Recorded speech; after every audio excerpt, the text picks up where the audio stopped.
Hey, I'm Sven. We're going to look at how to get a Creative-Tonie ready for use, how to load content onto a Creative-Tonie, how to change and delete that content. That will be fun. Let's get started.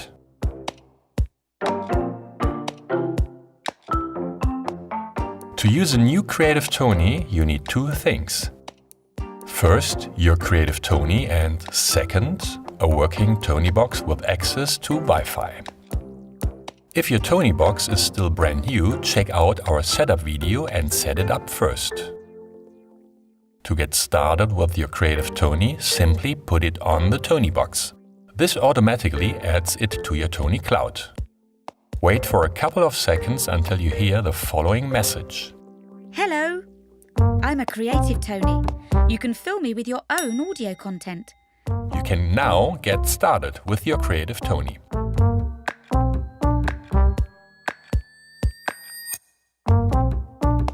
There are two ways to add content to your new Creative-Tonie. First, on the Toniecloud. This is the first choice if you want to add content from your audio library to your Creative-Tonie. And second, using the Tonie-App. This is great for your own voice recordings. Not got the app yet? Search Tonies on the Apple App Store and Google Play to find it. Let's take a closer look at both ways to add content. It all starts with your Toniecloud at my.tonies.com. Under the Creative-Tonies menu option, you'll find all the Creative-Tonies available in your Toniecloud account. If you can't see your new Creative-Tonie here, try reloading the page. Click to select the Creative-Tonie you want. This will take you to the detail page. If you have permission, you can also give your Creative-Tonie a new name. Important: if you do this, always remember to save your changes. To do this, scroll to the bottom of the page and hit the Save button. An empty Creative-Tonie has 90 minutes of storage space. You can come back here at any time to find out how much playback time is left. Click Add Content now to display a box with dotted lines. On your computer or laptop, you can drag and drop the audio files you want directly into this box. You can also click the space and select the files you want to upload. This is what you need to do on your smartphone. Remember to consider the file format.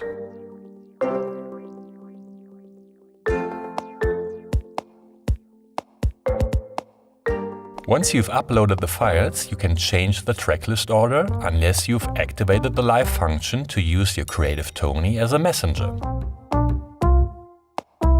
When you're done and everything looks good, click Save Content. The content will then be prepared for the Creative-Tonie in the Toniecloud. Depending on the amount and length of the content, this may take a while. But as soon as this text here changes, it's done. Your content is ready to play. Now sync your Tonie box.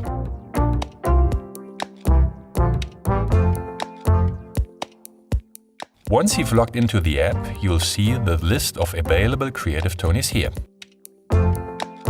To add new content, tap this button here. Tap the microphone symbol to begin your voice recording. Tap it again to finish recording.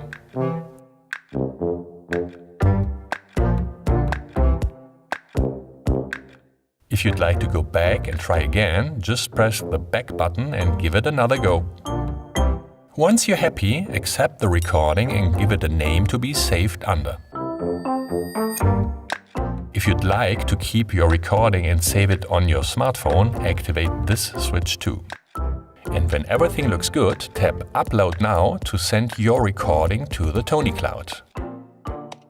Once the upload is complete, tap Done to return to the Creative-Tonies overview. If this wheel is spinning, the Toniecloud is still working on your recording. Once it disappears, your new content is ready to play.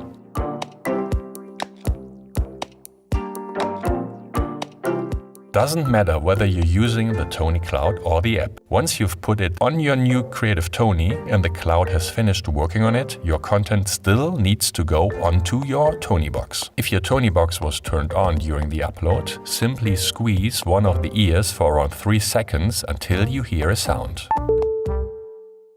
Warning! There must be no Creative-Tonie on the box. The Tonie box will now check the Toniecloud for new available content. Once you hear this sound, the Tonie box knows it's got something new and is ready for the new Creative-Tonie content.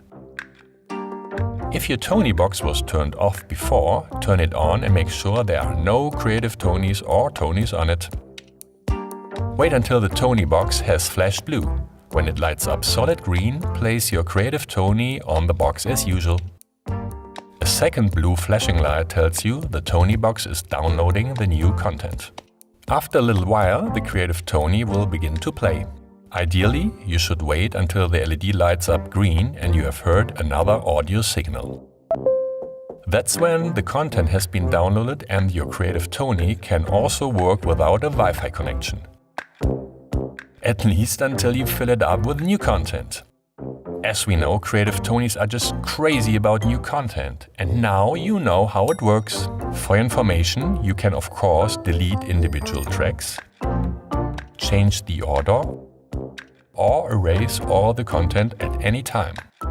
And remember, the Toniecloud will need to process any changes before your new content is ready to be played back. Make sure you give your Tonie box's ear another squeeze before putting your Creative-Tonie back on the box if it's one you've already used.